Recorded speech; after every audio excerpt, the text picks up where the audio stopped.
In education today, educators, students, and school administrators across the U.S. face unprecedented challenges. The need for innovation in education has never been greater. Welcome to Agile's Educator Insight video series Education Matters, where we get a classroom perspective from educators who have met educational challenges and exceeded expectations through extraordinary strides in academic intervention, achievements, and learning recovery. In the series' latest installment, host Allie Newcomb sits down with our featured expert educator, Meredith Biesinger. Together, they delve into the concept of returning to intention at a time when our culture is predominantly defined by busyness. Their interview explores ways parents and educators can benefit from reassessing how they allocate their time and recommends actionable steps to embrace intentionality and create more balanced and fulfilling environments for personal growth and learning.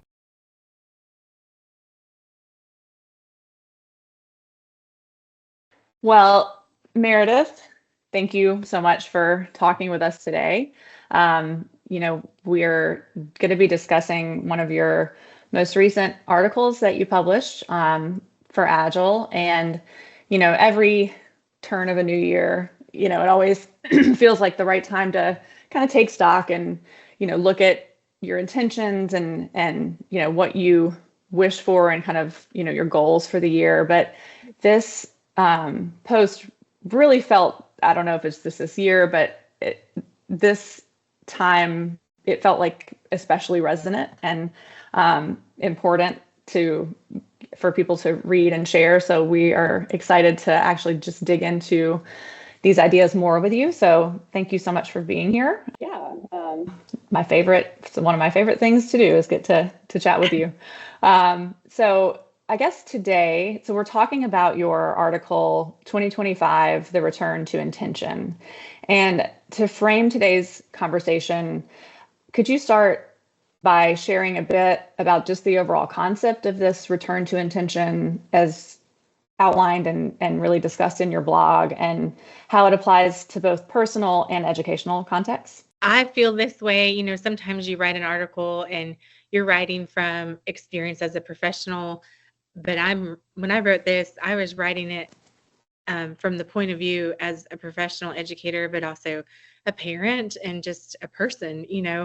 I feel like we've become a society that bases our merit or our worth on our calendars.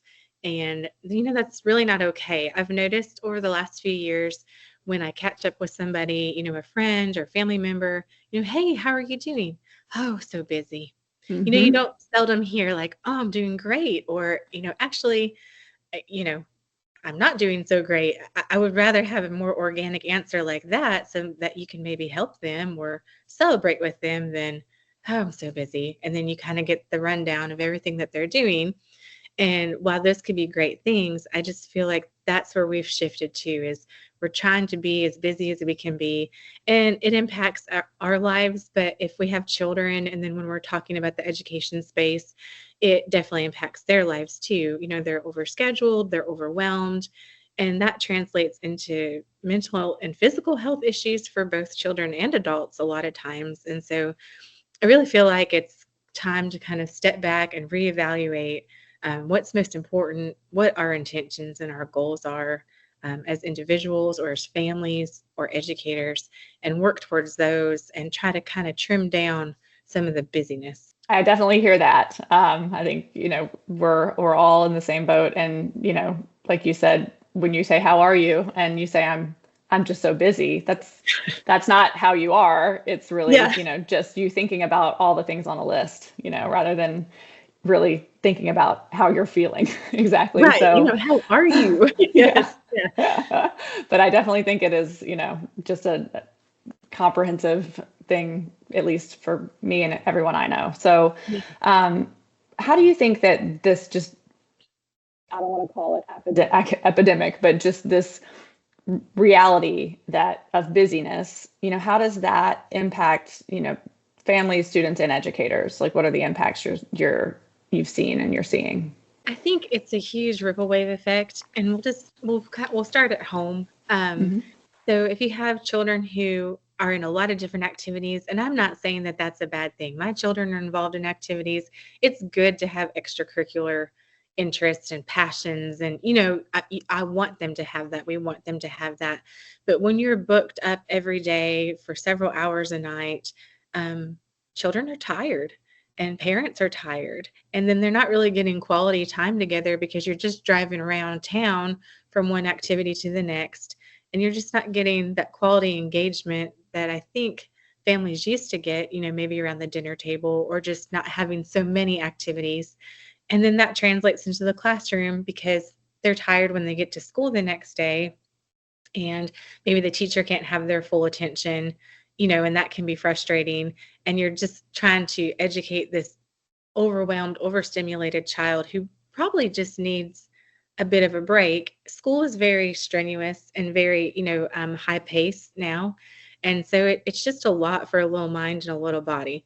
And then as a parent or an educator, it's worrisome because you're trying to figure out how to help that child. Yeah, absolutely. And to your point at the beginning about asking a person, you might see in the grocery store how you are. I mean, with kids, it's, all of the busyness and the sort of ships passing between activity and not really having the chance as a parent to really check in with your kid and see how they're feeling, to give them, the sort of building those skills for self-reflection. Right. And it's really, that's part of like human development and the parent-child relationship while you're raising them. So that is also, I feel that as well in my own life. So yeah. And I think too, you don't recognize, the child doesn't learn to recognize, oh, I'm tired and I need to slow down, or maybe I need to take something away. That's hard to identify when you're a young kid. And then if you don't learn how to do that, that can lead to a very stressful adult life. You know what I mean? You still don't know that skill set, and that can lead to issues too. So yeah, it's definitely a ripple wave effect for everybody.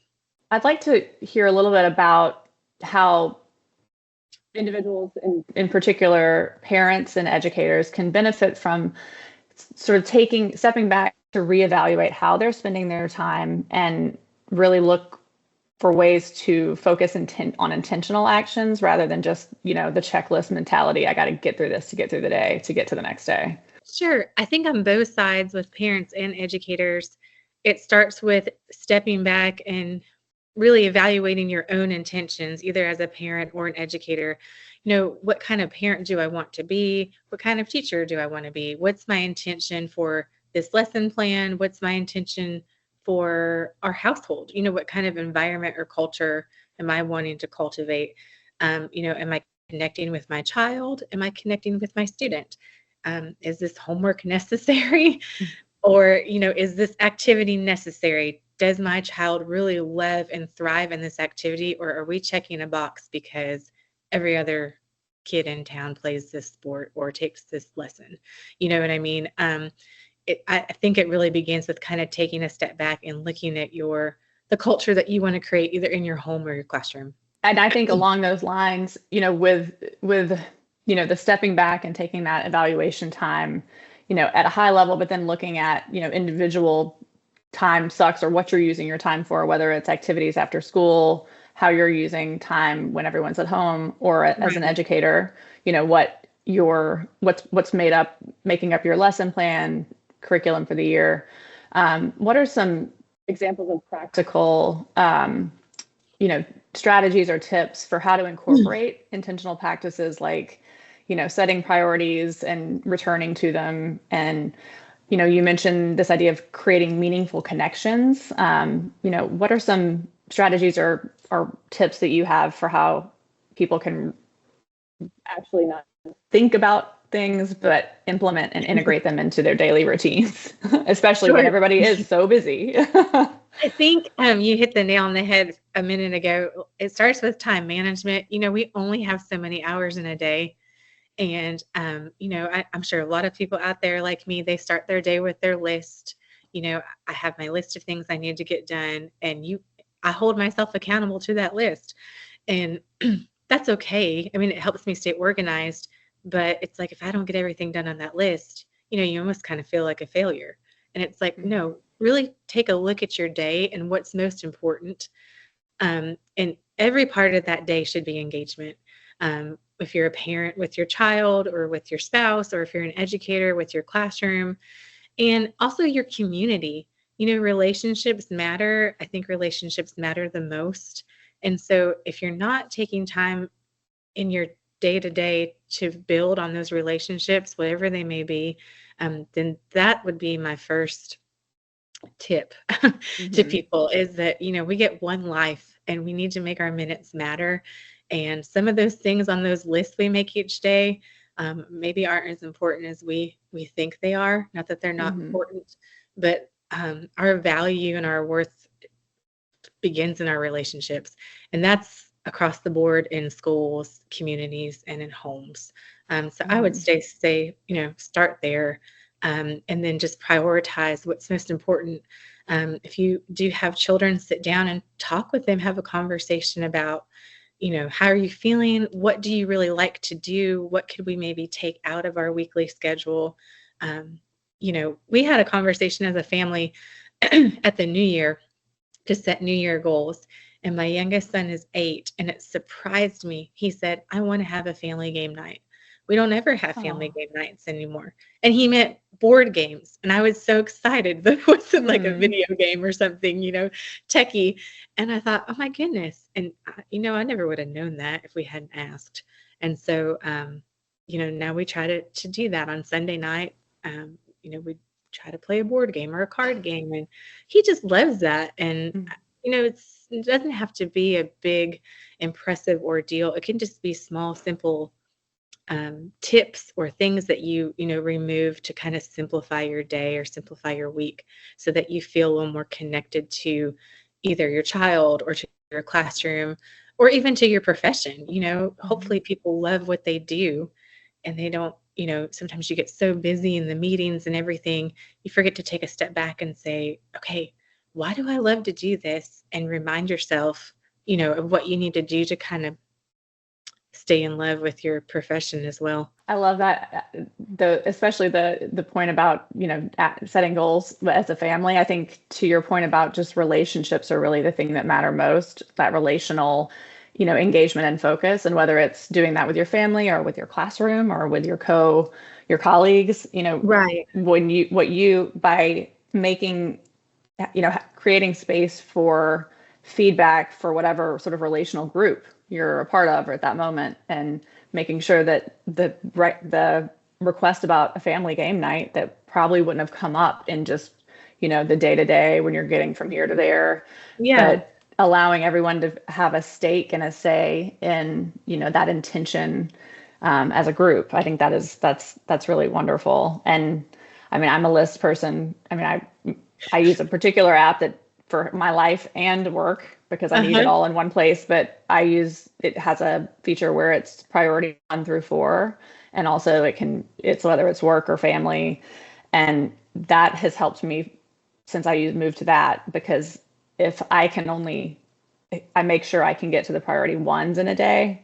I always still feel bad when I have to punt something to the next day, but at least, I've got them ranked from whenever I put them on the to-do list. It could have been months ago, could have been that morning, but it really does force me to consider, what has to get done today, what's the most important, and the whys behind that are typically like it's either got a deadline or it's really important in relation to something that is an intentional goal or outcome. And every day I could do better, but it's definitely been a thing that helped me from how I used to previously, just be checklist mentality and always panicked because you never get it all done in a day. You're looking at the bottom of the list, like, and bump it to the next day. It's not a good feeling, but yeah, I like the idea of prioritizing, what you absolutely need to get done.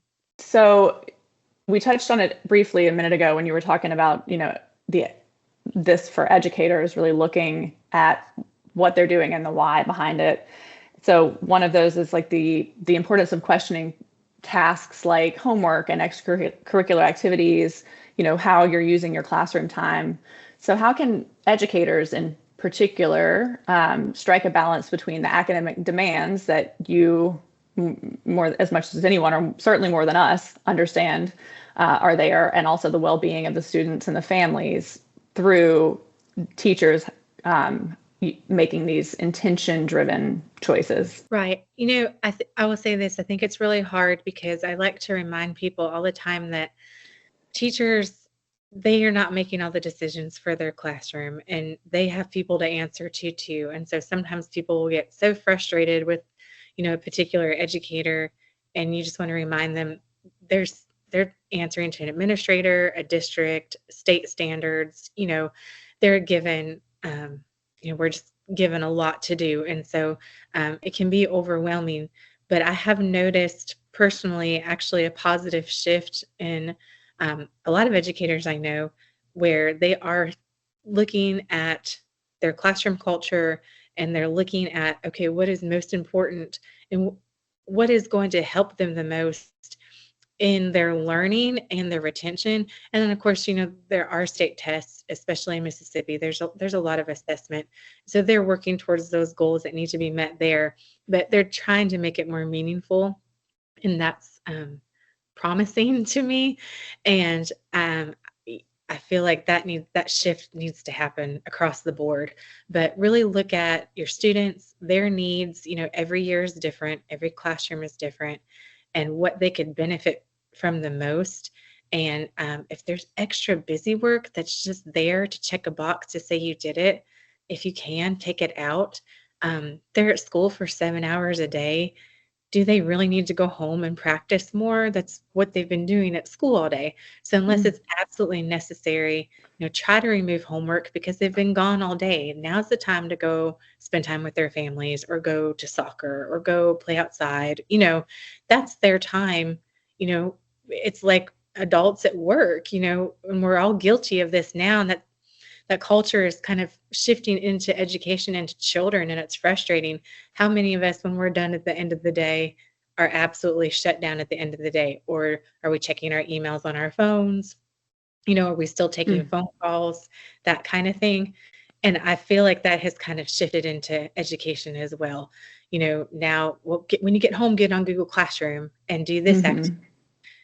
No, at 3:00, kids need to be done, and really adults, we should try our best to be done. That's easier said than done. And I'm so guilty of the opposite of that. Yeah. But, it's kind of this epidemic that's taken over, and this return to intention and kind of recognition of self-care or self-awareness, I think, really needs to be looked at for all ages. I hear in what you were just saying, this sort of not completely separating spheres, but protecting these sort of separate spheres from like the busy, cram filled with to-dos, whether it's work or the classroom, and then the time for regeneration, whether it's to do after school activities, to just have unstructured time, to have family time. But really, it seems like what has been the case for as long as I've been working, which is the work really bleeding into all of your life and all of the time, but then that is also happening for children who,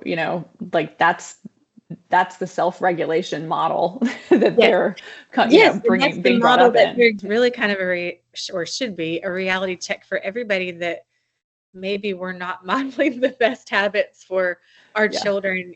Obviously we're adults, we have responsibilities. Sometimes you have to do what you need to do, but I do think that it provides an opportunity to have a conversation about, okay, what are our family goals? Maybe it's to exercise more. Let's put phones down. Let's put everything down, and let's go on a walk together or a jog, or let's, model some positive behaviors there. One thing I have noticed is, you were talking about, the having not being able to fill the day, so they give them more homework at night. And then one thing I think probably in the last 2 years I've noticed with our one that's in middle school is there has definitely been less. If it's not like a group project or kind of a typically it seems like something that is collaborative, and they don't have after school homework the way that I was used to them having. And that, at least from the at home experience, not being an educator, I think that's been really nice because a lot of times there's play practice or, but whatever is happening after school until 6 or 7. And then to have an hour and a half of homework when you're 12, 13, I'm Right. not sure they might have reached the point of diminishing returns for any sort of retention. So by that time in the day, so it's nice to see, evidence in my own personal life that it seems like that's happening, at least within our school district. Yes, I've noticed that as a parent as well. It's dialed back quite a bit, and I'm grateful for a lot of reasons for that. And then my own personal opinion has I've always been, unless there's a paper or a project, I've never given homework because that's why they were at school all day. So Yeah. So I guess can we shift to, or maybe not, but just expand a little bit on the role of intentionality. You spoke at the beginning about, again, that core, value of relationships across the board. And so the intentionality of fostering relationships and building connections in a way that can promote well-being in the educational community for, as a focus, but then obviously that is attached to the rest of their family and their community lives. So do you have any thoughts on this intentionality focus around the relationship building and connection? yes, that's a huge passion point of mine. I feel like a lot of times maybe it is because of our busyness and then technology and things like that. People are not as engaged with each other or their community like they used to be. And communities can be your biggest cheerleaders. If you can get your community involved in your school systems, you have a natural built-in system to help support your children and your educators. It also provides wonderful examples for students. Maybe they're looking at careers that they want to, look into when they grow up, or maybe it's just an example of a kind, positive leader in their community that could make a difference in their life, whether it's a kind word or service or something like that. But it really, it's a whole landscape of just exemplifying, uh, positive relationships, how to interact with one another, how to help each other. It will buoy up schools, it will buoy up neighborhoods and communities. And, speaking from a parent perspective, I like people to know who my children are because as they get older, and if they're doing something they shouldn't do, I want to be a phone call away, or if they're Yes. doing something that they should do that's really wonderful and positive, I also like to get those phone calls. You know what I mean? You want people to know your family and you want people to know your children.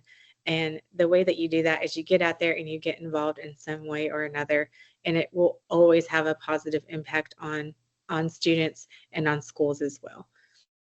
And another thing I think about just involving the community, and I'm sure everyone who's had a child go through preteen and through teen years, you discover that as many caring adults and Yes. models that they can feel connected to and that value them, because you get to a certain point for a period of years where anything that comes out of your mouth is the opposite of what they want to do. So Doesn't it's matter. Yeah. great to have other people that will tell them maybe the same thing, but just to again have those adult models and caring, relationships that can give them some good advice when they are not in a headspace to hear anything that their parent says. Right. I mean, here's an example. So I have a teenage son, and he went to baseball camp this summer, and he came home and he was telling my husband, Dad, I learned all of these things.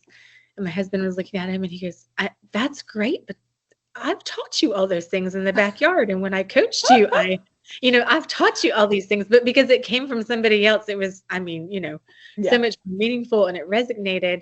But I think too, when we all look back on our childhoods and our formative years, we all have people who were special to us that made an impact in our lives that weren't our parents or family members.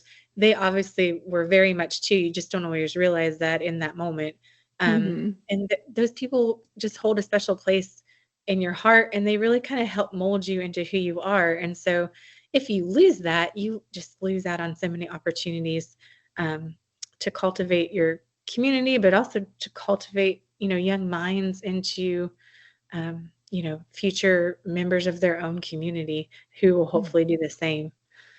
Absolutely. Especially, this is not necessarily related, but you hear about the epidemic of loneliness and alienation with Yeah, children. It's a lot of, they're online, but they're not engaging in they're person. not And so I think that's connected. a really Yeah. important counterbalance to that as well. I am very much a person where I love to talk ideas, but then, you know, I'm I have a meeting after this or my to-do list to get through, and I will never get to actually what are some ways to implement it. So I love, examples or listicles of try these things. And so when we put this out, we can certainly include, some resources that we think are helpful. But, before we wrap up, do you have just a few actionable steps that whether it's parents, educators, or students can take to not just embrace this idea and maybe take the time to step back and, you know, take take into account and take this mindset of intentionality in their daily lives, but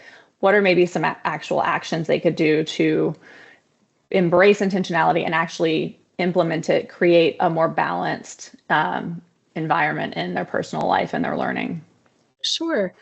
Okay, so if we're talking community, community support, community relations, if I'm a parent, try to get involved with your child's school as much as you can, even if that's dropping off, cookies or something to the classroom or volunteering in the school, whatever you can do, try to be involved in the school so you can build those relationships with teachers and staff and faculty. If I'm a community member, go talk to the administrator and see, I really want to help your school. What could I do? It might be an assembly about different career options. It might be, fundraising for something. I mean, there's the options there are endless.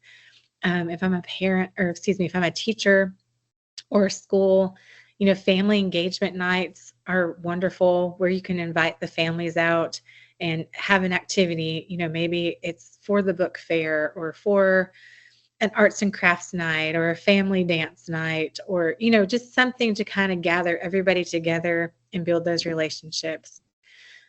If I'm, a parent or an educator just looking to return to intention, or, even a student, I'm going to just take a step back and remember who I am, or, remember who you are.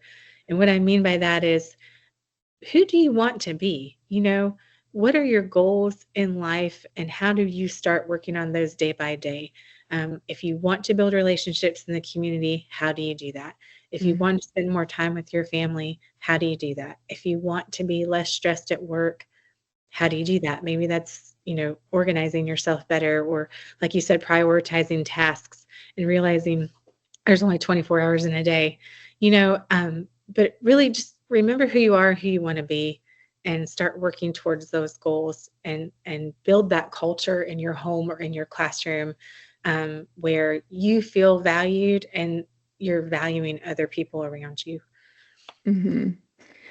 Those are all things that if I'm not already doing, I might steal them. But I also think, what kind of piggybacking on to the point you were making, one thing that's been helpful for me, whether it's with my team at work or at home, is almost like an accountability buddy. Yeah. So, and whether that means like as a family, you're, kind of having a check-in like you did with your New Year's, looking at the new year with your family, having some check-ins where you're like, hey, how are we doing on these things? I mean, and even as this sounds silly, but sometimes when I'm overwhelmed, someone who is not in my work environment. So my husband usually is the unlucky one who gets this, but he'll literally sit down and we'll look at my to-do list. And I'm like, I'm just in like decision paralysis because there's so much I haven't gotten done. And because he's an outside perspective, he'll ask me like what each thing is related to. And that sounds so remedial, but sometimes it's really helpful to have someone who can say, what is this important for? Why is this important for today? Can it be delegated? Can it be pushed off? Right. And, so that's another piece about, those relationships is, rather than just keeping yourself kind of like isolated with all of these things that you've got to do, and having someone, opening it up. I guess it might feel vulnerable, but getting some input. I mean, our team, we do it every single Monday. We're like, where are things? And we have to shift things around, but I am so grateful to have other people to have those conversations with, but just because it's outside of your blinders, Yes. right? And, Yeah. helps you realize that, hey, maybe things aren't as high stakes. All of them are the same level of high stakes at the same time, Yeah, absolutely. And I think that goes back to kind of that relationships matter point. And I'm terrible at this, so I'm being a hypocrite right now. But ask for help. You know what I mean? Sometimes we don't ask for help. We try to take it all on ourselves. And like you said, you ask your husband to look at your to-do list and help you prioritize things. So, if you're wanting some help on, how can you return to intention, or how can I get more involved with the community? How can I engage more with others? Ask for advice or ask for help for, with people that you love or trust. And it's surprising. I think most of us don't mind being asked for help. We actually like it. We don't like asking for help. Yeah. So that's a good point. Mm-hmm. Don't discount the people around you. Mm-hmm. And I do think asking for help and not being, just not isolating yourself, whether it's help to do something for you or just kind of help to think things through. Right. Yeah. Again, So I think outside that, opinion. yeah, absolutely. Well, this is, again, it felt very more important to me this year than any other year when it's, the new year, like, let's start fresh. So, this has been really inspiring for me and for us to put this out, that you wrote about it. So, is there anything, other thoughts you'd like to share before we wrap up? I don't think so. If you think of something, let me know, but I don't think so. Well, how about we agree to be accountability buddies? And we've had this Yes. conversation now at the beginning of the year, and in a couple months, let's just commit to kind of checking in with each other and see how we're each doing in our own worlds with really trying to make this a year of intention and making space. Absolutely. Yes. Let's do it.